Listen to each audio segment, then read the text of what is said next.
Zee 24 तास एक पाऊल पुढे. नमस्कार, मी ऋषी देसाई. प्राईम वॉच मध्ये आपलं स्वागत. कुंभमेळ्याच्या गर्दीनं रविवारी 36 जणांचा जीव घेतलाय. अलाहाबादच्या रेल्वे स्टेशनवरती दुर्घटना घडली आहे. पण या दुर्घटनेमुळे गर्दीच्या ठिकाणी वारंवार होणाऱ्या अशा दुर्घटनांचा मुद्दा पुन्हा एकदा चर्चेत आलाय. गर्दीच्या ठिकाणी का घडतात अशा दुर्घटना? आणखीन किती निष्पाप लोकांचा अशा दुर्घटनेत जीव जाणार आहे? भविष्यात अशा दुर्घटना टाळता येतील का? आणि अशा सर्व प्रश्नांचा वेध घेणार आहोत आजच्या प्राईम वॉच मध्ये. गर्दीला दुर्घटनेचा शाप.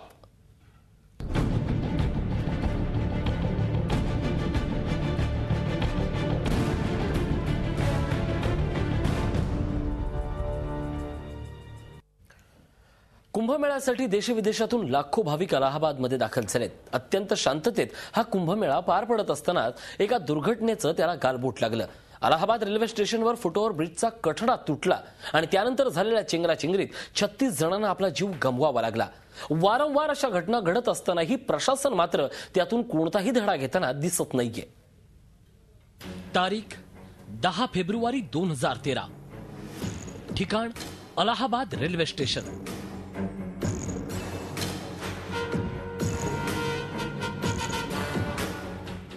कुंभमेळ्यासाठी आलेल्या भाविकांची रेल्वे स्टेशनवर मोठी गर्दी होती. त्याचवेळी रेल्वे स्टेशनच्या प्लॅटफॉर्म नंबर 6 वरचा फुटओव्हर ब्रिजचा कठडा तुटला आणि तिथं एकच गोंधळ उडाला.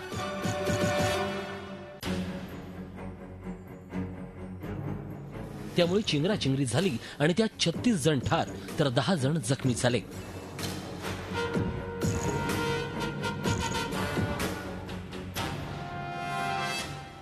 मृतांमध्ये 26 महिला तर 9 पुरुषांचा समावेश आहे. मात्र ही दुर्घटना रेल्वेचा फुटओव्हर ब्रिजचा कठडा तुटल्यामुळे झाली नसल्याचा दावा रेल्वे मंत्री पवन कुमार बंसल यांनी केलाय. शायद कोई रेलिंग टूटी, शायद फुटओव्हर ब्रिज गया, ये सरासर गलत है.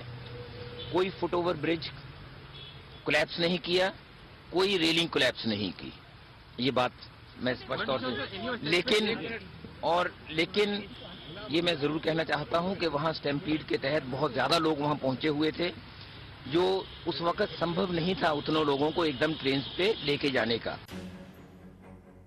या दुर्घटनेत निष्पाप नागरिकांना आपला जीव गमवावा लागलाय. मात्र या दुर्घटनेवरून आता आरोप प्रत्यारोपांच्या फैरी झडू लागल्यात. आता या दुर्घटनेची चौकशी होईल आणि काही काळानंतर ही घटना विस्मृतीत जाईल. पण अशा घटना टाळण्यासाठी ठोस उपाययोजना होताना काहीच दिसत नाही. गेल्या काही वर्षातील अशा घटनांवर नजर टाकल्यास हेच दिसून येईल. तारीख 15 जानेवारी 2012. ठिकाण रतलाम. चेंगराचेंगरीत 10 ठार. 14 जानेवारी 2011. शबरीमाला, केरळ. चेंगराचेंगरीत 104 जण ठार. नोव्हेंबर 2010. ठिकाण हरिद्वार. चेंगराचेंगरीत 20 ठार. 4 मार्च 2010. ठिकाण प्रतापगड, उत्तर प्रदेश. चेंगराचेंगरीत 63 ठार. 30 सप्टेंबर 2008. ठिकाण जोधपूर. चेंगराचेंगरीत 216 जण ठार. 3 ऑगस्ट 2008. ठिकाण नैनादेवी मंदिर, हिमाचल प्रदेश. चेंगराचेंगरीत 150 जण ठार. जानेवारी 2005. ठिकाण मांढरदेवी, सातारा. चेंगराचेंगरीत 340 जण ठार. ऑगस्ट 2003. ठिकाण नाशिक. चेंगराचेंगरीत 29 ठार. या सगळ्या घटना गर्दीच्या ठिकाणी घडल्या आहेत. गर्दीच्या ठिकाणी नियोजनाचा अभाव असल्यामुळेच अशा घटना वारंवार घडत असल्याचं उघड झालंय. भविष्यात अशा घटना टाळण्यासाठी गर्दीचं नियोजन करणं अनिवार्य आहे. मात्र असं असतानाही दुर्दैवानं वारंवार अशा दुर्घटना घडतच आहेत. झी 24 ताससाठी ब्युरो रिपोर्ट, मुंबई.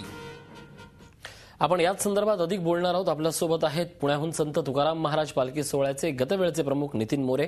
त्याचप्रमाणे नाशिकहून आहेत नगरविकास अभ्यासक अरुण काबरा आणि मागच्या कुंभमेळ्याचं यशस्वी आयोजन करणारे माजी महापौर दशरथ पाटील. मी सुरुवातीला जातोय नाशिकला. पाटील साहेब आपल्या सोबत आहेत. दशरथ पाटील साहेब, यांच्यासाठी माझा हा प्रश्न असेल. मी जातोय सुरुवातीला पुण्याला नितीन मोरे आहेत आपल्यासोबत. संत तुकाराम महाराज पालखी सोहळ्याचे गतवेळचे ते प्रमुख आहेत. मोरे साहेब, ही अत्यंत दुर्दैवी दुर्घटना अशी याला म्हणावी लागेल काल जे घडलं ते. पण यात सगळ्यात कुठेतरी शिस्तीचा अभाव दिसला, काय सांगाल? अगदी बरोबर आहे. शिस्तीचा अभाव असल्यामुळेच आजची ही दुर्घटना घडलेली आहे. शिस्त जी असते ते प्रत्येक माणसाने आपली शिस्त स्वतः पाळली पाहिजे. आज महाराष्ट्रामधनं जगद्गुरू तुकोबाराय, ज्ञानेश्वर महाराज आणि इतर संतांच्या पालख्या पंढरपूरला प्रस्थान करत असतात आणि सोहळ्याबरोबर शेकडो दिंड्या असतात आणि शेकडो दिंड्यांमध्ये लाखो भाविक त्यामध्ये सहभागी झालेले असतात. परंतु हे नियोजन करत असताना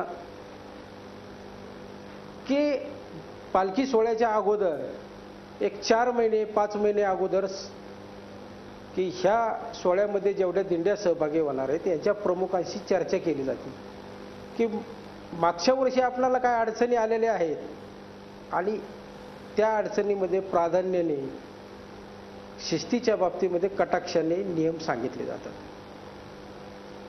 आणि पालखी सोहळ्यामधल्या ज्या दिंड्या असतात त्या प्रत्येक दिंड्याचे प्रमुख असतात.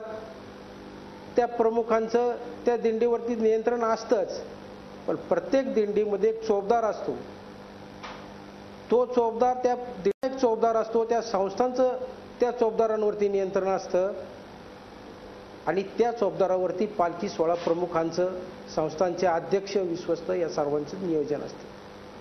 आणि रोजचा कार्यक्रम हा ठरलेला असतो. आपल्याला किती किलोमीटर चालायचंय, कुठे थांबायचंय, किती वेळ विश्रांती करायची, या सगळ्या गोष्टी प्रत्येक दिंडी प्रमुखापर्यंत आणि त्या दिंडी प्रमुखामार्फत त्या भाविकापर्यंत पोहोचवलं जातं. त्याचं एक वेळापत्रक तयार केलं जातं आणि त्या वेळापत्रकाच्या नियोजनाने हा पालखी सोहळा पुढे मार्गस्थ होत असतो. आणि हे करत असताना शासनाचे जे काही प्रतिनिधी असतात, अधिकारी असतात, कामगार वर्ग असतात, ह्यांच्याशी रोजच्या रोज त्याबाबत चर्चा केली जातात. ही लोक पालखी सोहळ्यामधील पालखी प्रमुखांच्या तंबूमध्ये रोज संध्याकाळी आरती झाल्याच्या नंतर येतात. नक्कीच मोरे साहेब, हा जो घटनाक्रम आहे महाराष्ट्राला हा अक्षरशः भक्तीपाठ आहे. महाराष्ट्राचा वारीचं व्यवस्थापन, वारीचं नियोजन, किंबहुना प्रत्येक वारकऱ्याला तपासणं म्हणजे एक नगरी तपासण्यासारखं इतकं चोख नियोजन आपणा सगळ्यांचं आहे. जे पंढरपूरच्या यात्रेत घडतं ते देशभरात चित्र का दिसत नाही, मला हेच जाणून घ्यायचंय. महाराष्ट्रातनं आपण याची उत्तरं शोधणार आहोत. माजी महापौर दशरथ पाटील आपल्यासोबत आहेत नाशिकमधून. खरं तर नाशिकमध्येही कुंभमेळा घडला होता, पण त्याचं नियोजन चोख झालं होतं. मागच्या वेळेच्या नियोजनाबद्दल आपण जाणून घेऊया. दशरथ पाटील, काय सांगाल, यावेळी कुठला नियोजनाचा अभाव दिसतोय तुम्हाला या अलाहाबादच्या कुंभमेळ्यात? नाही, कुंभमेळ्याच्या नियोजनामध्ये शासकीय यंत्रणा ही सगळे जोडे बाजूला ठेवून, कारण की कुंभमेळा हा भारताचा धार्मिक, भावनिक आणि पुरातन काळातील एक व्यवस्थेला आणि देशाला एक नाव लौकिक मिळवून देणारा आहे. हा एका धर्माकरता वापरला जात नाही. या कुंभमेळ्यामध्ये, नाशिकच्या कुंभमेळ्यामध्ये जसे सगळ्या समाजाची लोक, सगळी बांधव एकत्र येऊन कुंभमेळा पार पाडताना सहभाग घेत होते. आत्ताचा कुंभमेळा जो इलाहाबादचा आहे, या संदर्भामध्ये म्हटलं तर 36 लोक आकडा दाखवला जातोय, पण मला संत असं म्हणाले की 70 लोकांपर्यंत जाण्याची शक्यता आहे. नक्कीच, कारण की दुर्दैवी घटना पाहून एक माणूस जरी गेला तरी माणसाला डोळ्यामध्ये, भारतातला कोणी नागरिक गेला तरी अश्रू येतं. असा हा माणुसकीचा आणि भावनिक आणि प्रेम करणारा एकमेकाचा आपला हा भारत देश आहे. नक्कीच, या घटनेमध्ये एक पाहिलं का ज्यावेळेस काही लोक आपल्या पदाची मगरुरी ठेवतात आणि मगरुरी ठेवल्यानंतर नम्रतेने लोकांमध्ये वावरत नाही, लोकांना त्या आपल्या पदाचा एक अभाव दाखवून आणि एक दादागिरीची भूमिका बजावल्यानंतर या भूमिकेला असं सामोरे जाण्याची वेळ येते. कारण की अलाहाबादचं एवढं नियोजन भारत सरकार, राज्य सरकार, ही सगळी यंत्रणा त्या ठिकाणी राबवल्या जाते. परंतु यंत्रणा दोषी नसती, पैसे देणारे दोषी नसतात, परंतु नियोजन करताना जर तिथल्या लोकांना समजून, नक्कीच यंत्रणा दोषी नसते, ते यंत्रणा करणाराही माणूस असतो आणि समजून घेणाराही समोरचा माणूसच असतो. या माणसांमधला ज्यावेळी अभाव तुटतो त्यावेळी फसलं जातं ते नियोजन. असंच काहीसं शहराचं नियोजन फसलंय का, याची उत्तरं जाणून घेणार आहोत. झी 24 तास, एक पाऊल पुढे.